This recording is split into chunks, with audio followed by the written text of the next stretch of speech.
The lotto jackpot is an estimated €2.8 million. The National Lottery. It could be you. This year, we're all feeling the pinch. Oof. So, and this might sound a bit mad, we want you to spend less with us. Get a grip on your budget with hundreds of low prices and new lines locked in till Easter. When is Easter, actually? No time to shop around? Don't worry, we price match with this.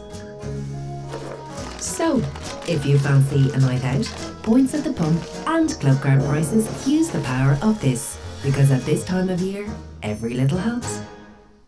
You look so much better than the rest of us. In his fancy pants. Nick Cage.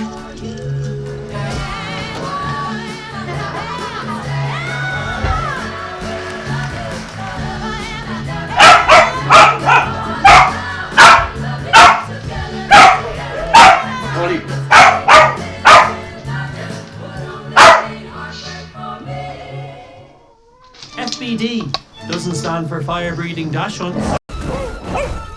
Failed baking disasters. Or fierce barn damage.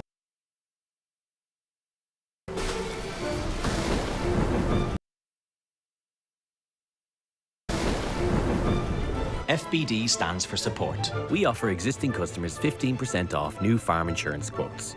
Talk to your team at FBD Insurance. A freshly cracked egg, perfectly seasoned sausage and toasted English muffin. Breakfast done properly. So, in an emergency, our very sure alarm allows us to respond to you in seconds. And we can set it by... Just by tapping the key reader. It's easy.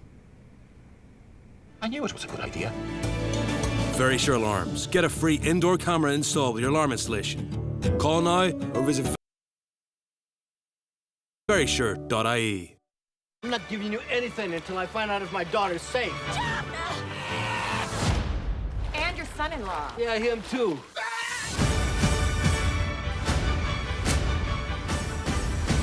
Come out, pirate man!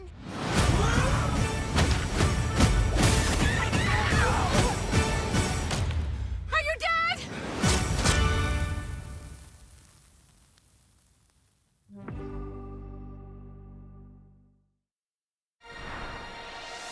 Don't go anywhere else for sport this February. Welcome to the Super Bowl. It ain't no years. Finding Kane, who finds the corner. That is brilliant. And they're just causing chaos. Would you believe it? The champion strike. That is an excellent goal from Marcus Rashford. Who can stop the march of the Saints? This is going to be something special. And he is delivered yet again. The greatest women's cricket side that has ever played the game. Watch all the sports you love this February live on Sky Sports.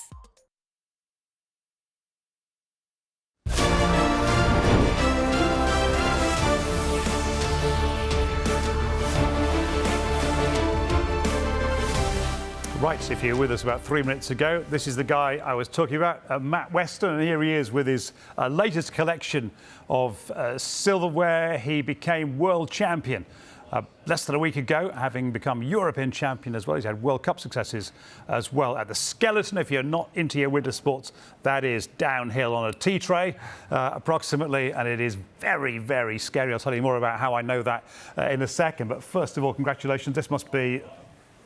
Well, it's not quite the ultimate dream. I guess the ultimate dream is Olympics, is it? Yeah, 100%, yeah. But, I mean, this is pretty close to it.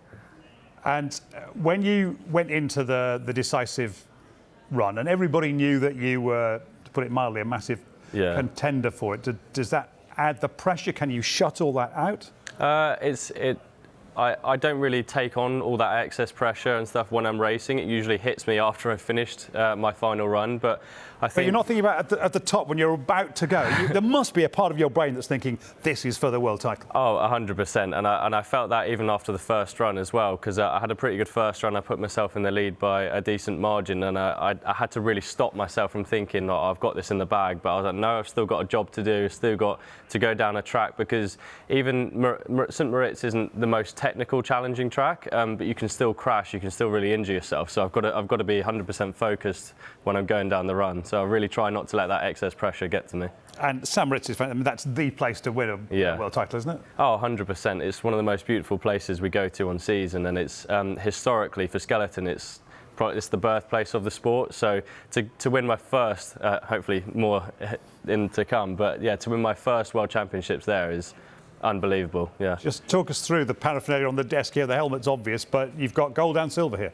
Yeah, so obviously I got gold in the individual event, and I won a silver in the team event with my teammate Laura Dees. So yeah, it's pretty good haul to come away with, something I wasn't expecting when we first got there as well. And it's brilliant for British winter sport because we've been used to seeing British women, particularly, and Kristen Bromley for the men, winning Olympic medals, but then it all went wrong at the last Winter Olympics, and you thought about quitting the sport at one point. Yeah, I mean, all athletes will know that if you go to the Olympics, the biggest stage in the world, and you have a bad time, it really affects you mentally. It's kind of like a big blow because you work your life to get to the Olympics, and obviously hopefully to do well as well. So to have a bit of a negative experience was really tough, but I'm so glad that not just me, but as a team, we've been able to turn it around big time this year, and all of us that went to the Olympics last year have all won World Cup medals and now a few World Championship medals as well. So we've turned it around massively, but yeah, it was tough. And you're all based in Bath, which is the British skeleton medal factory, essentially, isn't it? Yeah, that's probably quite a good way of putting it. Yeah, we're based at the university, and we use all their high performance training facilities, and we have like a push track there, which is where we practice the start during the summer. Obviously we haven't got access to ice, which is a bit difficult, but we do our best during the summer. But it's a really good setup for us, and it's obviously working pretty well. Let's go back to what you said before in two senses, the final heat, and also that moment at the top. Here we go. Well, you talk us through this. This is your final run. Yeah, I mean, at the top, I had to be really calm. I knew I still had a job to do. I knew the race wasn't over, although I did have quite a big lead. I knew I didn't have to break any records. I just had to go, put down a solid run, and hopefully come across the finish line with a 1 in front of my name. And yeah, this run actually felt really smooth and felt really nice. Yeah, almost hitting 140 kilometres an hour, which is about 86, 87 miles an hour. So yeah, it's a pretty good run, to be honest. A good run to finish on. It looks absolutely terrifying to anybody who hasn't done it. I went out filming 20 years ago with the British Olympic Futures team, and we did a shoot at the famous bobsleigh run at Koenigsee, right southern Germany, the edge of Austria, and they turned to us in the media at the end of the official training run. They said, "Who of you from the media wants to have a go at this?" And I ran a mile, as did most of my colleagues. But to her great credit, the then sports minister Kate Hoey said, "Yeah, I'll have a go." Put on all the stuff and headed off down the mountain. But when you first did this, because you converted from other sports, like lots of people who do skeleton have done. How long did it stop? How long did it take to stop it being scary, or is it still scary at times? I suppose it can still be scary. I think that, for example, like the first training run I took after winning my first World Cup this year in Altenburg, the first training run I took straight after that, I actually crashed. So it doesn't matter how good you get, the sport is still dangerous, and you can't let that like fear factor go completely. But when you first start, you have no control, and you're completely everywhere. You're skidding everywhere and hitting walls left, right, and centre, and it's quite painful actually, because it's just a concrete track covered in ice. But I don't think the fear factor ever goes, but you just sort of get a bit used to it. It's kind of reassuring to know that you are human, that the fear factor doesn't go. I've not been stalking you in your sport, but I have also been to the run at Sigulda in Latvia, which is the home track of your coach, Martins Dukas. How big a factor has he been in getting you to the very top of the sport? Oh, massively. I think not only his technical knowledge on the sleds and the runners and things like that, but the things I can gain from him, the experiences he's been through.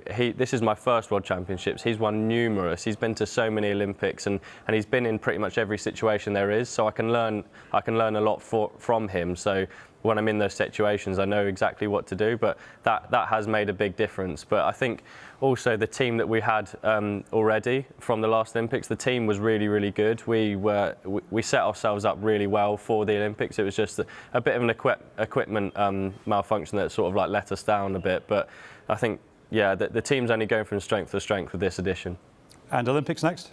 Yeah, excited already, to be honest. I think I can't look too far ahead. 3 years away, isn't it? Exactly. I've still got 2 more World Cups to do, still got, targets to go for. But, I mean, if we're starting like this straight away and with all these new changes, I think there's exciting things to come. Fantastic. Congratulations. Thanks for coming in. Thank you so much. And congratulations to the England cricket team on their recovery from the perilous situation of 14 for 3 at the start of the third one-day international against South Africa. Because look at that score now. It is 314 for 5. And